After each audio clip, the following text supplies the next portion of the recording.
Dans cette vidéo, on va voir ensemble combien est-ce qu'on gagne vraiment avec l'immobilier. C'est un énorme sujet de discussion sur les réseaux sociaux entre la tata Jacqueline du barbecue qui va dire « Oh non, faut avoir fini de rembourser son crédit avant de gagner de l'argent avec l'immobilier » ou votre cousin, vous savez, a découvert au 10 du mois qui vous dira « Ah non, il n'y a que le Airbnb pour gagner de l'argent avec l'IMO » et tout ça, les amis, c'est un ramassé de conneries complet. Alors qu'en plus, sur le plan comptable et financier, il n'y a absolument aucun débat sur le sujet. Et c'est donc pour ça qu'on va voir en détail comment et combien est-ce qu'on gagne avec l'immobilier. Et c'est au moyen d'un exemple concret d'une personne qui gagne 2000 € par mois et qui investit dans la pierre. C'est parti.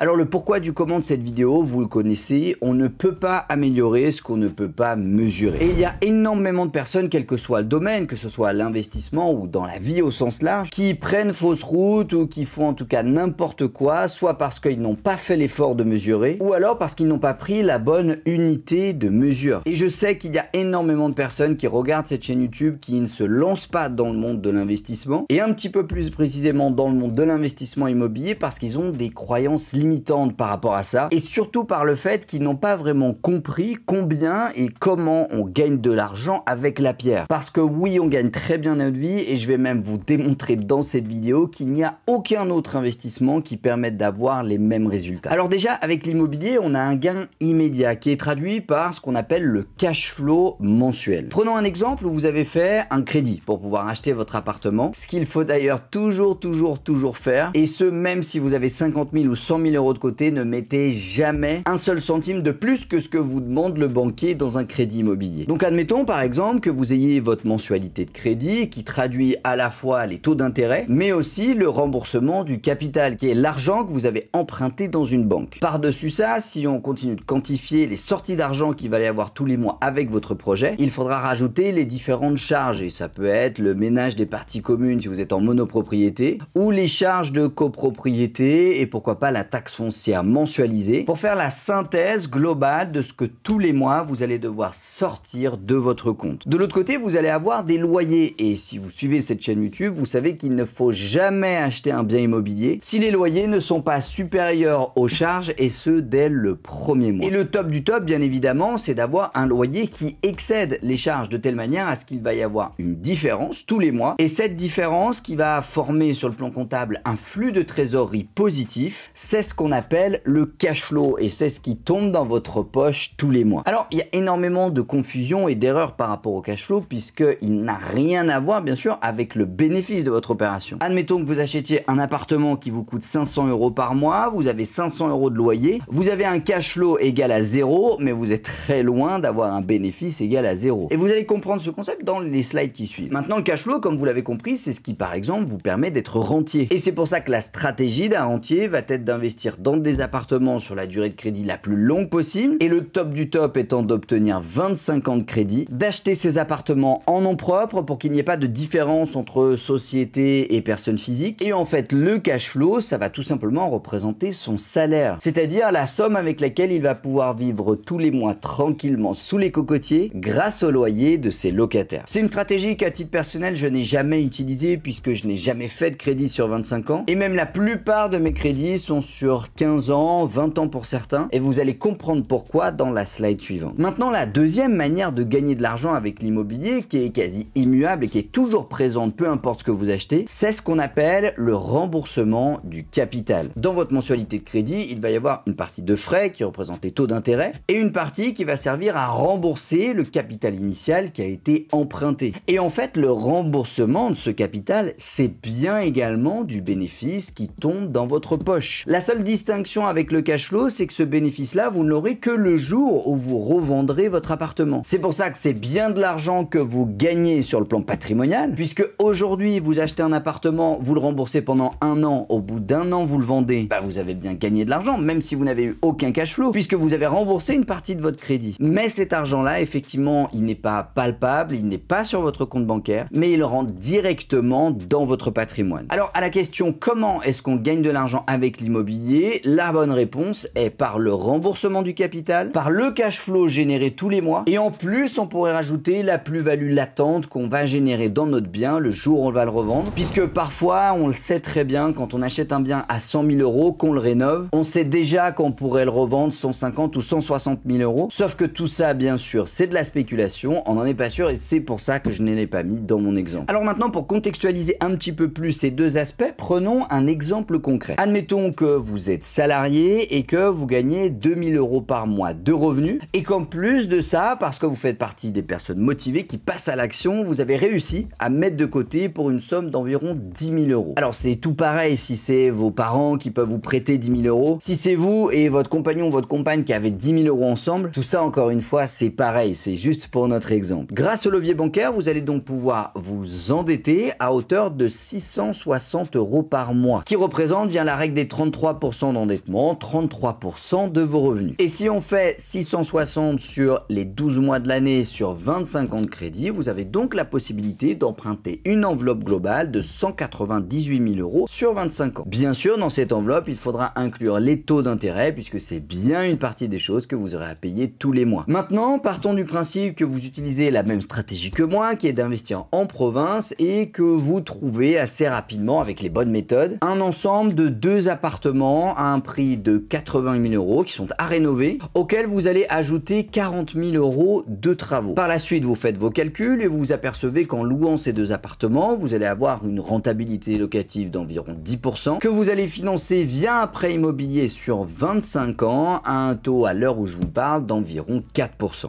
Après travaux, ces 2 appartements, vous allez les louer en meublé, environ 600 euros par mois chacun. Donc maintenant, si on fait la synthèse des chiffres, en termes de dépenses initiales, vous aurez 80 000 euros d'acquisition, 8 400 euros de frais divers, qui incluent notamment les frais de notaire, et 40 000 euros de travaux, ce qui fait une enveloppe totale de dépenses de 128 400 euros. De l'autre côté de la balance, une fois que vous aurez franchi toutes ces étapes, vous allez avoir des chiffres mensuels qui vont être encaissés et qui vont être à rembourser. 1200 euros de loyer que vous allez tirer de vos 2 appartements, 724 euros de crédit qui est la mensualité que vous aurez à rembourser à un taux de 4% en ce moment, et environ 100 euros de charges qui regroupent un petit bout de taxe foncière et les charges de copropriété. Ce qui veut bien dire que tous les mois, vous allez vous retrouver avec un cash flow positif de 376 euros. Donc 376 euros, c'est bien ce sur quoi vous allez pouvoir vivre si vous avez acheté en perso, que vous voulez devenir rentier, ou alors le flux de trésorerie positif si vous investissez en société et tout ça sur le plan comptable. Moralité de l'histoire, vous allez donc générer 4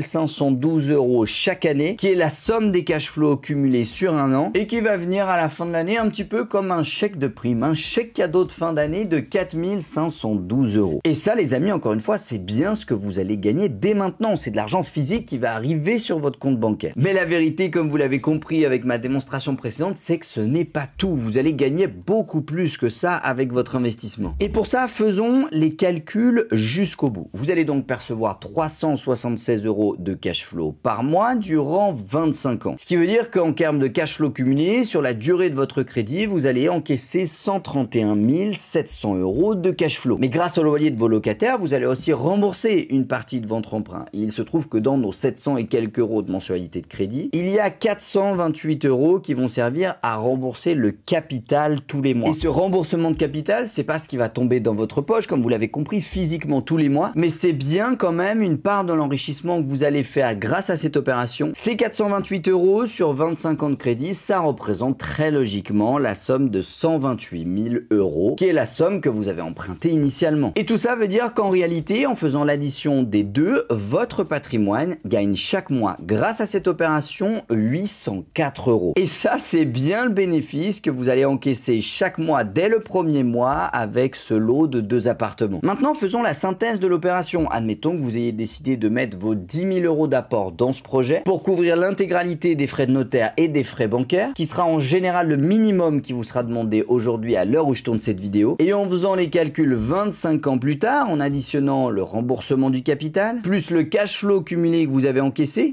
et ici dans mon exemple, je n'ai pas pris en compte que vous vendrez plus cher ces 2 appartements que ce qu'ils vous ont coûté, soit la plus-value, vous avez quand même gagné en 25 ans 259 700 euros. Et la question que je vous pose à partir de maintenant, elle est simple. Est-ce que vous connaissez beaucoup de placements qui, sans travailler pendant des heures par par semaine permettent de transformer 10 000 en 259 700 en l'espace de 25 ans. Ou alors, si on traduit sur le plan du rendement, est-ce que vous connaissez un investissement dans lequel vous allez investir 10 000 euros qui va vous rapporter 9 648 euros chaque année, qui est la somme de votre cash flow et du remboursement du capital? Parce qu'en fait, les amis, si on calcule la rentabilité sur le cash investi, ça fait 96% de rentabilité. Vous avez 10 000 euros. Vous avez le choix entre mettre 10 000 euros dans l'opération que je viens vous présenter ou 10 000 euros sur les marchés financiers placés à 8%.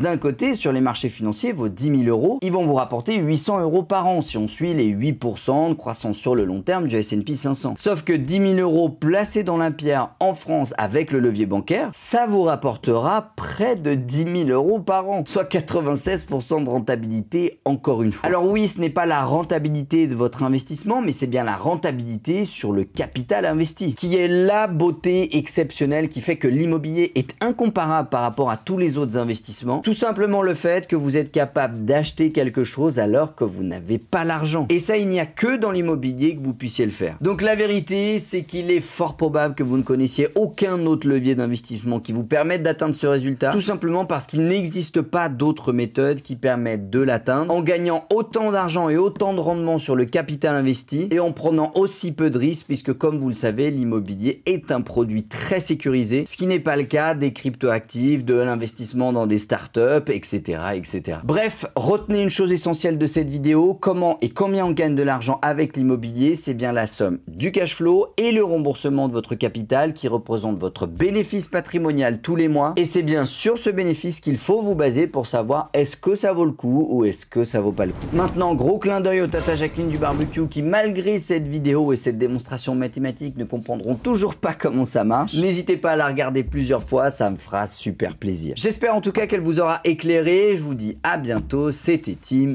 ciao.